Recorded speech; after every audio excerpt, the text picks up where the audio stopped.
Halo Sobat Kompas TV, ayo kita bahas 3 berita terpopuler yang terjadi pada hari ini, Sabtu 16 April 2022. Tapi sebelum kita mulai satu persatu, jangan lupa untuk berikan subscribe bagi YouTube channel Kompas TV. Untuk berita yang pertama dinyatakan langsung oleh Menteri Keuangan Sri Mulyani, THR ASN akan turun 10 hari sebelum Hari Raya. Menteri Keuangan Sri Mulyani juga menyampaikan gaji ke-13 untuk para ASN akan diberikan pada bulan Juli mendatang. Sri Mulyani berharap seluruh ASN dapat menerima THR sebelum Hari Raya Idul Fitri. 2022 yang telah ditandatangani oleh Bapak Presiden menyampaikan bahwa THR tahun 2022 ini diberikan kepada seluruh aparatur negara dan pensiunan. Dalam hal ini, aparatur negara pusat adalah 1,8 juta pegawai. Sedangkan aparatur negara daerah adalah 3,7 juta pegawai. Sementara pensiunan adalah sebanyak 3,3 juta orang.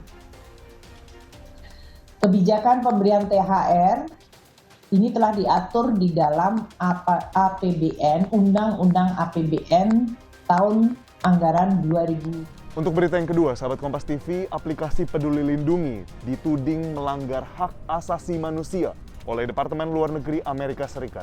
Berikut liputannya untuk Anda. Hal ini tercantum dalam laporan praktik HAM di berbagai negara yang menyatakan aplikasi Peduli Lindungi yang digunakan pemerintah untuk melacak kasus COVID-19 melanggar HAM dan terkait dengan privasi data penduduk. Tanggapi hal ini, Menko Polhukam Mahfud MD menjelaskan bahwa program Peduli Lindungi ini justru untuk melindungi rakyat dalam mengatasi COVID-19. Pemerintah Indonesia membuat aplikasi Peduli Lindungi itu adalah justru untuk menangani COVID dengan sebaik-baiknya.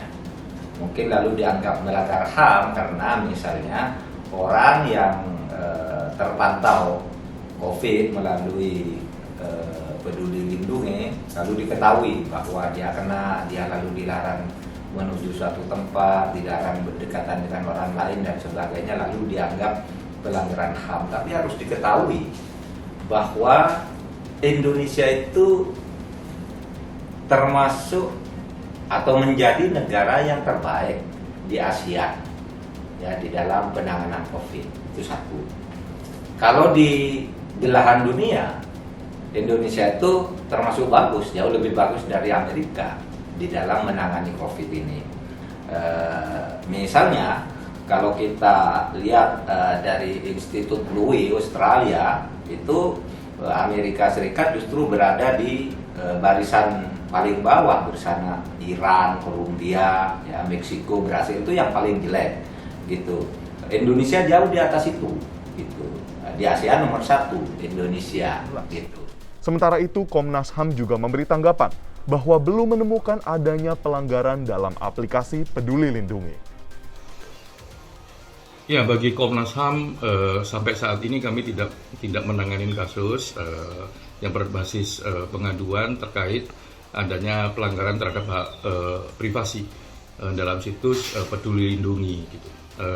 Itu yang pertama. Yang kedua adalah, dan ini yang penting bagi kami adalah dalam konteks kedaruratan kesehatan, memang setiap pemerintah di seluruh dunia ini, tidak hanya Indonesia, tapi seluruh pemerintah di dunia ini memiliki kewajiban untuk memastikan bahwa setiap orang itu mendapatkan keamanan kesehatannya, pelayanan kesehatannya, termasuk akses-akses bagaimana dia memulihkan kesehatannya. Nah, dalam konteks ini, kami melihat Peduli Lindungi bagian dari kewajiban pemerintah untuk memastikan bahwa penyebaran COVID-19 ini dan penanganannya maksimal.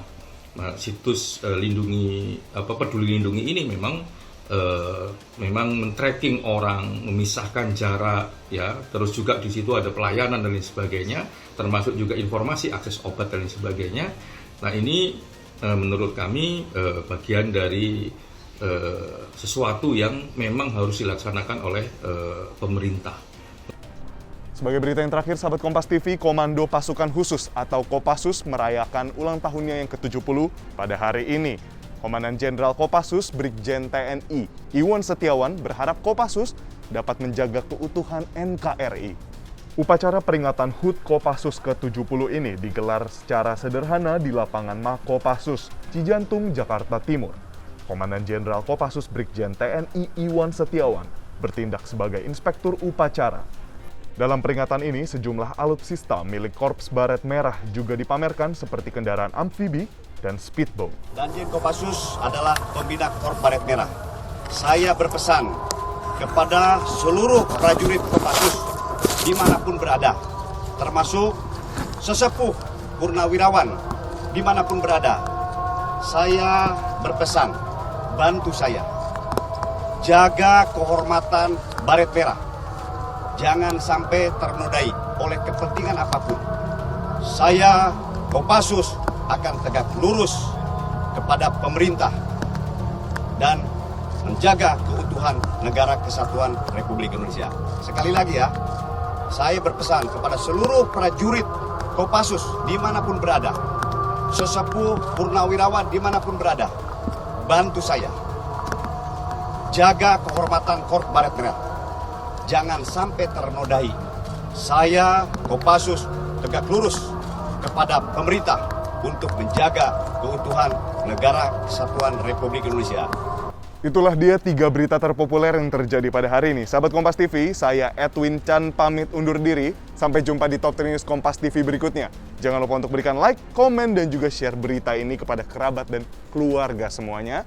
Yang terakhir, pastikan selalu Anda menaati protokol kesehatan karena pandemi belum selesai. Salam sehat.